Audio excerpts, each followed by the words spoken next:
Viva based question. और जो तुम्हारे प्रैक्टिकल में जब तुम्हारा वाइवा स्टार्ट होगा प्रैक्टिकल और प्रोजेक्ट सबमिट करने के बाद, तो जो मैम आएंगी या सर आएंगे वो मोस्ट प्रोबेबल यही क्वेश्चंस को पूछेंगे। ठीक है, तो पहला सवाल जो आता है वो हो गया तुम्हारा फिगर ऑफ मेरिट पे। ठीक, अब जो क्वेश्चन होते हैं बेसिकली वो तुम्हारे प्रैक्टिकल जो तुम्हें दो मिलेंगे, एक इलेक्ट्रिसिटी का मिलेगा, एक तुम्हारा प्रिज्म का मिलेगा ऑप्टिक्स में। और अगर प्रिज्म का नहीं मिलता है तो उसके बाद तुम्हें लेंस का मिल सकता है। आधे बच्चों को प्रिज्म का, आधे बच्चों को लेंस का। ठीक है, ऐसे करके मिलेगा। और करंट में भी एक को ओम्स में मिल गया, दूसरे को पोटेंशियोमीटर मिल गया, ऐसे करके। तो दो प्रैक्टिकल होते हैं बस। ठीक, अब ये सबमिट करने के बाद और तुम्हारा प्रोजेक्ट फाइल सबमिट करने के बाद तुम्हारा वाइवा होगा। प्रोजेक्ट फाइल जो होगी उसमें क्या होता है कि जिस पे तुमने प्रोजेक्ट बनाया होगा ना उस पे सवाल आएगा। सपोज करो कि तुमने मूविंग कॉइल गैल्वेनोमीटर पे प्रोजेक्ट बना रखा है तो उस पे कुछ क्वेश्चन पूछेंगे। अगर तुमने ट्रांसफार्मर पे बनाया तो उस पे कुछ क्वेश्चन पूछेंगे।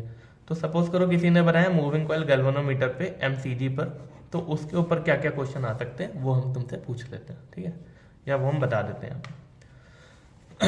ऐसे 2-3 वीडियोस और बना देंगे जिसमें मोस्ट प्रोबेबल क्वेश्चन जो होंगे वो कवर हो जाएंगे। ठीक, तो स्टार्ट करते हैं एमसीजी पे।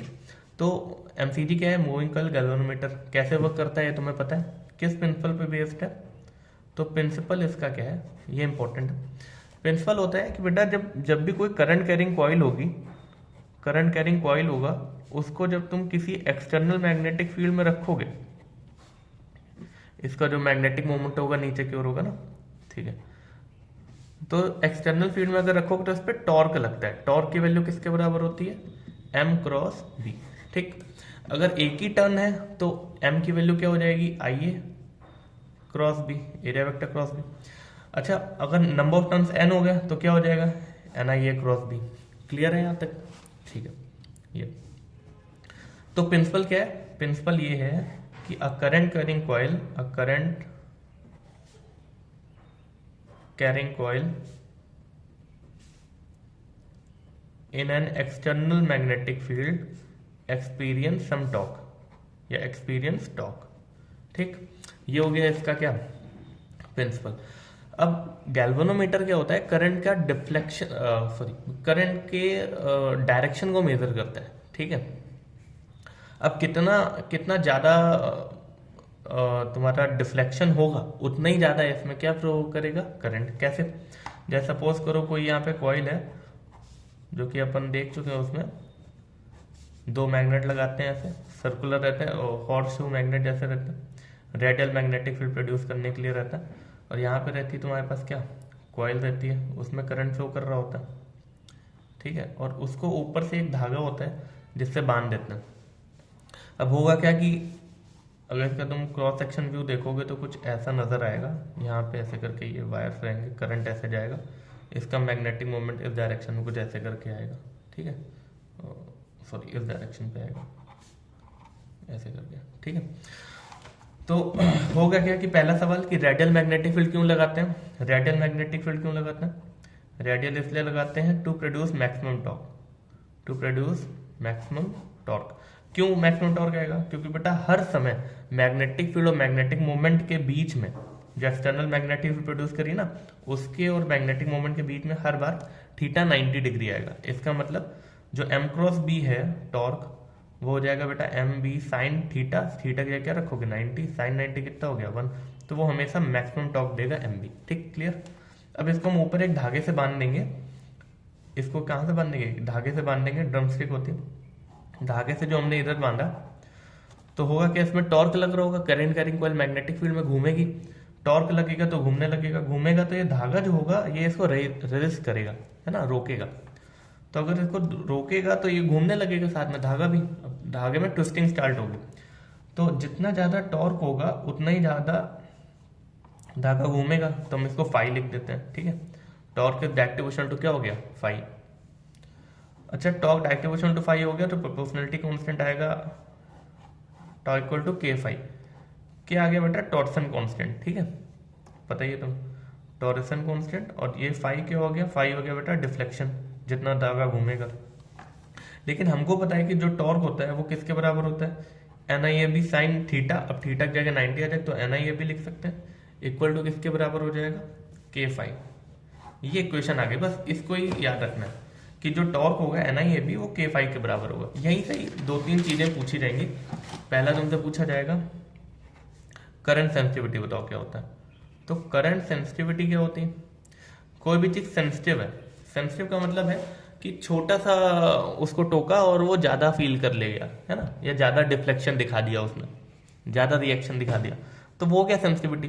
तो इसको याद कैसे करोगे, छोटा सा करंट फ्लो करो तो आई, डिफ्लेक्शन ज्यादा दे रहा है इसका मतलब फाई, तो फाई अपॉन आई किसके बराबर होता है बेटा, करंट सेंसिटिविटी के बराबर। ठीक, इसको आई एस से रिप्रेजेंट करेंगे। कैसे लिखेंगे, तो ऐसे लिखेंगे N I A B equal to किसके बराबर हो जाएगा, K phi. N I B equal to K phi, हमें चाहिए फाइव बाई आई, तो आई को भाई नीचे भेज दो, तो एन ए बी अपॉन के, इसकी वैल्यू किसके बराबर हो गई, फाइव बाई आई। इसी को बोलते हैं बेटा आई एस, करंट सेंसिटिविटी। अब ध्यान से देखो, इसमें अगर हम नंबर ऑफ टर्न्स को डबल कर दें 2n, तो देखो n के ऊपर डिपेंड कर रहा है ना केवल, एरिया और के भी है बट n को डबल कर रहे हैं केवल अपन। तो नंबर ऑफ टर्न्स को डबल करने से क्या होगा, करंट सेंसिटिविटी डबल हो जाएगी। ठीक है, अभी फिगर ऑफ मेरिट पे आएंगे, बट जो छोटे छोटे सवाल हैं इसमें वो बताते हैं। करंट सेंसिटिविटी, फिर आएगा बेटा वोल्टेज सेंसिटिविटी। वोल्टेज सेंसिटिविटी क्या होती है, वोल्टेज सेंसिटिविटी वीएस से रिप्रेजेंट करेंगे। ये होगा बेटा deflection upon voltage, VS upon I, sorry phi upon VS. ठीक है, अब तुम्हें पता है कि v की वैल्यू किसके बराबर होती है, आई आर, तो यहाँ पे तुम आई आर लिख दोगे। फाई अपॉन आई किसके बराबर हो जाएगा बेटा, आई एस के, करंट सेंसिटिविटी, इसको डिवाइड कर देंगे रेजिस्टेंस से। तो वोल्टेज सेंसिटिविटी क्या होती है, current sensitivity divide by resistance. अगर ये नहीं याद आता है तो कोई बात नहीं, करंट सेंसिटिविटी कैसे याद रखी थी कि छोटा सा करंट फ्लो करने में ज्यादा डिफ्लेक्शन दे, यही तो होता है ना सेंसिटिविटी निकालना है, तो फाइव बाई आई। वोल्टेज की सेंसिटिविटी निकालनी है तो छोटा सा वोल्टेज दिया और डिफ्लेक्शन कितना आ गया, फाइव, तो फाइव अपॉन वी, ये हो गया वोल्टेज सेंसिटिविटी। वी की जगह आई आर रख देना, five upon I current sensitivity हो गया, आई एस अपॉन आर, ऐसे बना लेना। ठीक हाँ, तो करंट सेंसिटिविटी किसके बराबर थी, यहां से देखो निकालो, एन ए बी अपॉन के, तो एन ए बी अपॉन के और आर को आर लिख दो, तो ये आ गया वोल्टेज सेंसिटिविटी। ठीक है, ऐसे करके। हाँ, यहाँ पे एक सवाल आएगा कि नंबर ऑफ टर्न्स को डबल कर दो, तो कर दो, नंबर ऑफ टर्न्स को डबल कर दिया, तो उस डबल करने से क्या होगा बेटा, रेजिस्टेंस भी तो बढ़ जाएगा। अब देखो नीचे डिनोमिनेटर में भी आ रहा है, तो रेजिस्टेंस भी क्या हो जाएगा, डबल हो जाएगा। तो फिर वोल्टेज सेंसिटिविटी क्या डबल होगी, नहीं, वोल्टेज सेंसिटिविटी डबल नहीं होती। तो ये सवाल आता है कि करंट सेंसिटिविटी को double, sorry number of turns को डबल करने से करंट सेंसिटिविटी डबल होती है, बट वोल्टेज सेंसिटिविटी डबल नहीं होती। क्यों नहीं होती, क्योंकि रेजिस्टेंस भी डबल हो जाता है। क्लियर हो गया यहाँ तक का, ठीक। अब आता है बेटा फिगर ऑफ मेरिट, जिसके ऊपर तुम्हें पूछा जाएगा। तो फिगर ऑफ मेरिट क्या होता है, फिगर ऑफ मेरिट कुछ नहीं है, ये एक्चुअल में करंट सेंसिटिविटी का रेसिप्रोकल है। तो ये हो गया 1/IS। ठीक है, कैसे आएगा समझाते हैं। पहले बार इसका फॉर्मूला देख लो, जो कि तुमसे Y1 पूछेगा कि फिगर ऑफ मेरिट क्या होता है। तो figure of merit current sensitivity का रेसिप्रोकल होता है। करंट सेंसिटिविटी का रेसिप्रोकल का मतलब है I/5। क्या मतलब है इसका, ये कहता है कि भाई अगर यूनिट डिफ्लेक्शन होगा तो कितनी करंट फ्लो कराएं। मतलब एक यूनिट का डिफ्लेक्शन या एक रेडियन का डिफ्लेक्शन देना है, तो बताओ कितना करंट फ्लो करे, तो वही उसकी फिगर ऑफ मेरिट होती है। इसको तुम ऐसे याद कर सकते हो, जैसे वर्नियर कैलिपर में लीज काउंट होता था, ऐसे ये यहाँ का लीज काउंट है। ये उस गैल्वेनोमीटर का लीज काउंट के जैसा है कि यूनिट डिफ्लेक्शन के लिए कितनी करंट फ्लो करा दें, वो उसको क्या बोलेंगे, फिगर ऑफ मेरिट। नहीं समझ में आता है तो अभी के लिए याद कर लो, जब तक तुम्हारा वाइवा हो जाता है तब। ठीक है, तो I/5 को कैसे लिखोगे, हालांकि समझ में आ जाना चाहिए फिगर ऑफ मेरिट क्या है। ठीक है, एक दूसरा तरीका भी है, वो भी बताएंगे। I/5 कैसे लिखोगे बेटा, ये देखो करंट सेंसिटिविटी क्या लिखा था, NAB/K, इसका रेसिप्रोकल कर दो, I/5 आ जाएगा। इसका मतलब ये हो जाएगा K/NAB। ठीक है, नंबर ऑफ टर्न्स को डबल करते हो, सॉरी नंबर ऑफ टर्न्स वाला बता दिया आपने, बस इतना ही करना है। ठीक है, नंबर ऑफ टर्न्स को अगर यहाँ पर भी कर सकते हो, नंबर ऑफ टर्न्स को अगर डबल करो तो बेटा फिगर ऑफ मेरिट क्या हो जाएगी, आधी हो जाएगी। बस इतनी सी बात है। फिगर ऑफ मेरिट किसके बराबर हो जाएगी, K/NAB। क्लियर है। हाँ, एक दूसरा तरीका क्या है वो बता देते हैं। दूसरा जो एक्चुअल में है, जो अपन जेई में बात करते हैं, वो ये कि किसी गैल्वेनोमीटर में मान लो फुल डिफ्लेक्शन करंट आईजी है, तो होगा क्या, गैल्वेनोमीटर पूरा डिफ्लेक्शन दिखाएगा, मतलब ऐसे करके कॉइल घूमेगी इसमें।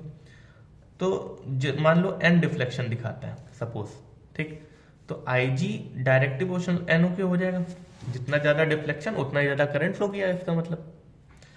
तो आईजी को जब तुम लिखोगे प्रोपोर्शनलिटी आएगी तो यहाँ पे आएगा बेटा एफ, इसको बोलेंगे एफ एन। एफ क्या है बेटा यहाँ पे, एफ को बोलते हैं फिगर ऑफ मेरिट।